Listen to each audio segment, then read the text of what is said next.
check out the party. So we got people dancing. Everybody's having a good time. Might even be the kind of party you might wonder, damn, why didn't I get an invite, right? Looks like a nice party. Performances, food, everybody's dressed up. Where was this party?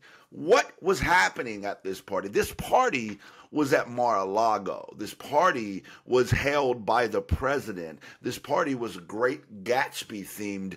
But the most important part of this party that you need to know about is that it happened on October 31st. It was a Halloween party. And you might think, really, Jolly, you're going to give the guy a hard time about throwing a Halloween party? No, it's not that it was a Halloween party. I don't actually care. I mean, everybody needs to lay back and relax sometimes, even though this guy has spent more time golfing than he's done anything, even though this guy has only passed one bill the entire time he's been president. This guy literally has passed the least amount of legislation of any president in history. So I don't know that he needs a break, because I think his entire presidency has been a break. But what matters the most to me is this. On October 31st, this was the eve of SNAP benefits ending. This was the eve of American healthcare premiums going up. And here you have the president, Secretary of State, and all of his other top officials at a Great Gatsby party while the government is shut down.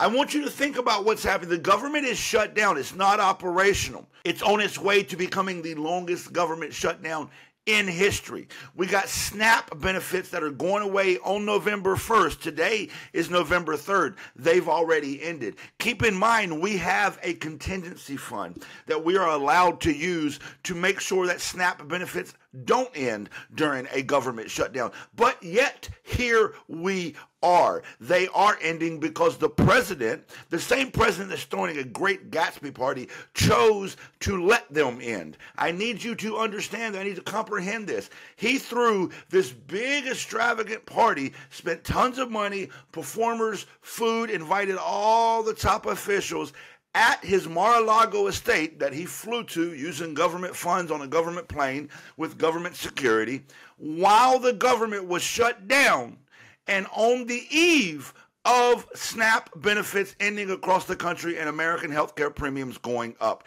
Now, what is the Great Gatsby? Why is it even more disgusting that he chose the Great Gatsby to be the theme of his party? Let's discuss that real quick. Let's take a little peek behind the curtain of the psychology of the president. I spent 13 years as an Army interrogator. My job was to understand people's behavior, analyze their behavior, detect deception, and just create a psychological baseline profile. Let's do that right now with this guy.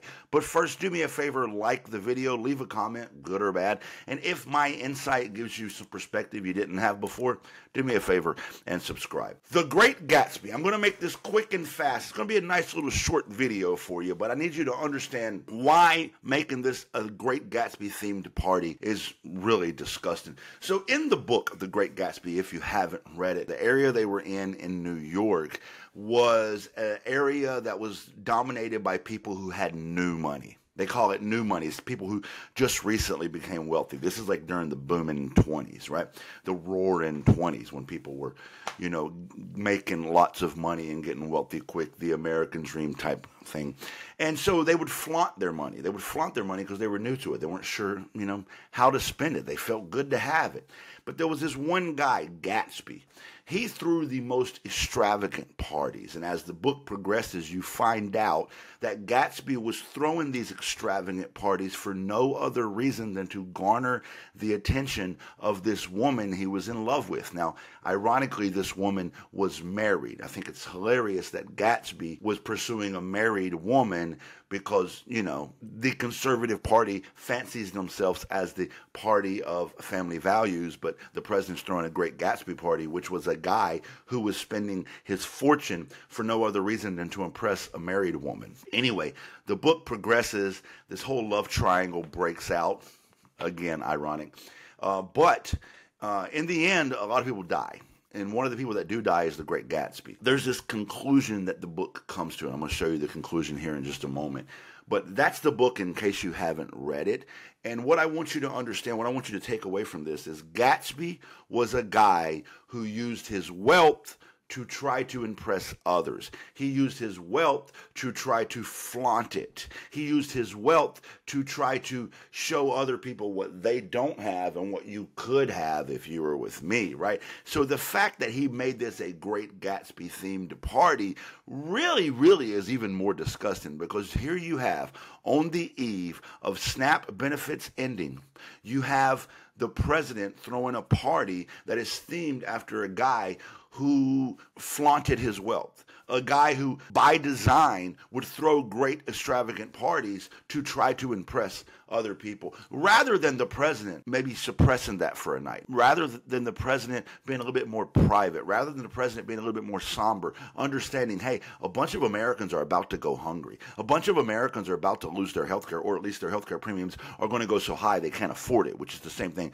as losing health care. The government shut down. Maybe as the president of this country, I should not be throwing extravagant parties themed after a guy who had no family values and threw extravagant, lavish parties, right? I mean, it's mind-boggling. And let's look at the conclusion after they bury the Great Gatsby. It's what he came to be known as. After they buried him, the main character in the book, who's observing this whole thing from a third-party perspective, comes to this conclusion. Nick stages a small funeral for Gatsby. Nick is the guy who's watching the book happen from his perspective. Nick stages a small funeral for Gatsby and ends his relationship with Jordan, moves back to the Midwest to escape the disgust he feels for the people surrounding Gatsby's life and for the emptiness and moral decay of life among the wealthy on the East Coast.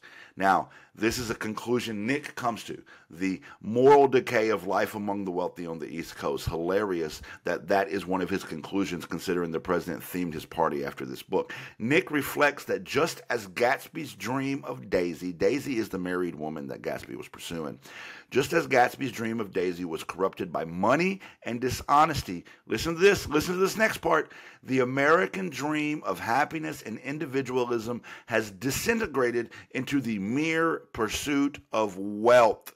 Though Gatsby's power to transform his dreams into reality is what makes him great, Nick reflects that the era of dreaming, both Gatsby's dream and the American dream, is over. Are you... The guy who wrote this book used his main character here, Nick, to come to this conclusion. The conclusion that just as Gatsby's dream of Daisy was corrupted by money and dishonesty, just as the president is corrupted by money and dishonesty, the American dream of happiness and individualism has disintegrated into the mere pursuit of wealth. Just like this president doesn't think about the best interest of America, but only his best economical interest. Just like this president has literally made $3 to $4 billion in untraceable cryptocurrency since becoming president, which is the most open and blatant corruption we've ever seen by a president. Just like that, just like him pursuing that wealth, rather than pursuing the best interest of America. So was the conclusion drawn by the author of The Great Gatsby in this part. Though Gatsby's power to transform his dreams into reality is what makes him great. They call him the Great Gatsby because he threw these great, extravagant, lavish parties. But that just means that he could take his ideas and turn them into reality because he had the money to do it. That's what made him great. But Nick reflects that the end of dreaming, both Gatsby's dream and the American dream, the era of dreaming, is over. Do you understand what is being said here? The conclusion of the book, The Great Gatsby, is a few things. Number one, that Gatsby, the guy who threw all the parties, was corrupted by money and dishonesty. Number two, that the American dream is dead. And number three, the pursuit of wealth kills the best interest of all. So the president threw a party, a Great Gatsby themed party, on the eve of Americans losing their SNAP benefits, their health premiums going up, and the conclusion of the book that inspired his party that I guarantee you he's never read, this motherfucker don't read. But the conclusion of that book is, ironically, that the American dream is dead and that money and dishonesty has corrupted Gatsby. Holy fuck! Just thought you should know.